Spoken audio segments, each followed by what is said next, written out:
Assalamualaikum warahmatullahi wabarakatuh. Saya Amelia Putri Herianto, kelas 5A dari SD Cipatapunan. Saya akan membacakan cerita dari buku hasil literasi saya yang berjudul Danau Toba. Penulisnya Dede Firmansyah dan penerbitnya Kira Publishing. Pada zaman dahulu, hiduplah seorang petani yang bernama Toba. Ia hidup sendiri di suatu daerah yang datar dan subur. Toba memiliki sawah dan ladang. Untuk makanan tambahannya, Toba kadang mencari ikan di sungai.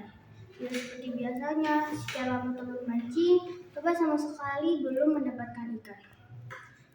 Kalau seperti ini, apa yang bisa aku santap untuk makan malam nanti? Sungguh Toba dalam hati. Kesabaran Toba habis, ia pun beranjak pulang. Namun, ia berpikir ulang, apa rasanya makan tanpa ada lauk tambahan? Akhirnya, ia memutuskan untuk memancing kembali. Tak lama menunggu, Toba terkejut. Ia kaget ketika ada sentakan kuat dirasakan pada alat pancingnya. Wow, ikan besar ini, berenanglah sepuasmu. Kalau kau capek, aku akan mudah mendapatkanmu, gumam Toba.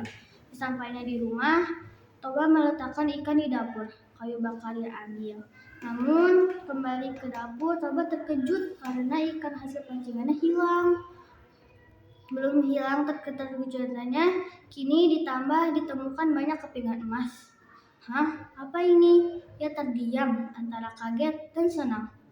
Tetapi, di mana ikan itu? Apakah emas ini adalah wujud jelmaannya? Banyak pertanyaan yang hinggap di kepala Toba. Toba membawa kepingan emas tersebut ke dalam kamarnya. Tetapi, ketika membuka pintu kamar, ia terhenyak. Seorang gadis berada di dalam kamar. Kau siapa? Kenapa ada di kamarku? Tanya Toba.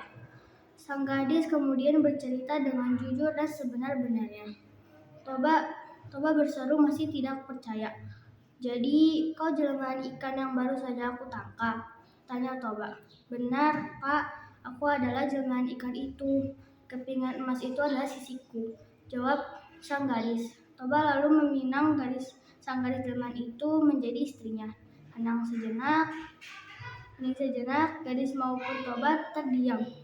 Aku bersedia menjadi istri kakak, asalkan kakak mau berjanji, ucap gadis itu. Apa pernyataan itu, Dik? Apakah aku harus berjanji? Sahut Toba. Kakak bukan hanya berjanji, tetapi juga harus bersumpah. Kakak harus merahasiakan asal-usulku, jawab sang gadis. Ya, aku, Toba, bersumpah akan merahasiakan asal-usul engkau, istriku. Toba bersumpah. Akhirnya, mereka diresmikan sebagai sepasang suami istri. Sekian lama Toba dan istrinya berumah tangga, tetapi belum dikaruniai anak.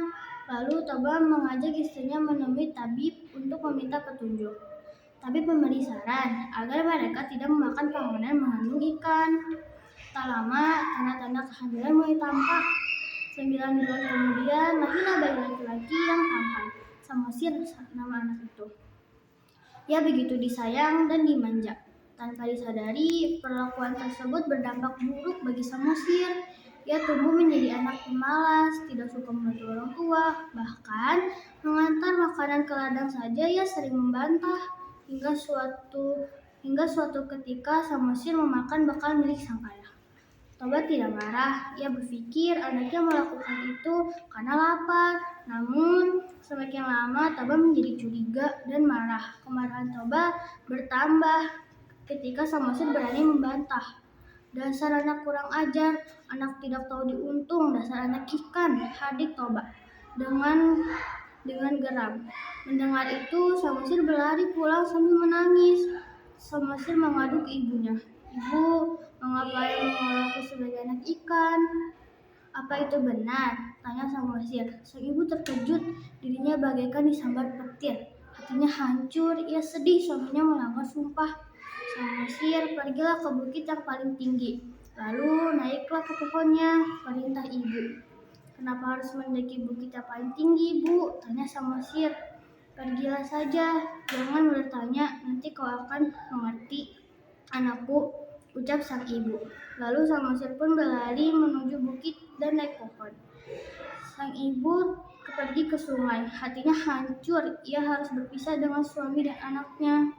Suamiku, engkau telah melanggar sumpah, maka aku akan kembali ke asal mulaku, kata istri Toba.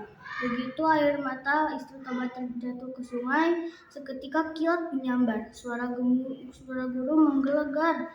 Hujan turun bagaikan air ditumpahkan dari langit. Hujan deras turun 2 hari lamanya. Akibatnya daratan dan lembah terendam air, hanya menyisakan bukit tempat Samosir menyelamatkan diri.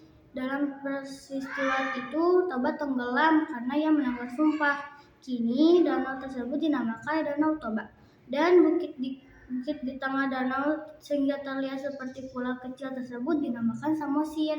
Sekian, wassalamualaikum warahmatullahi wabarakatuh.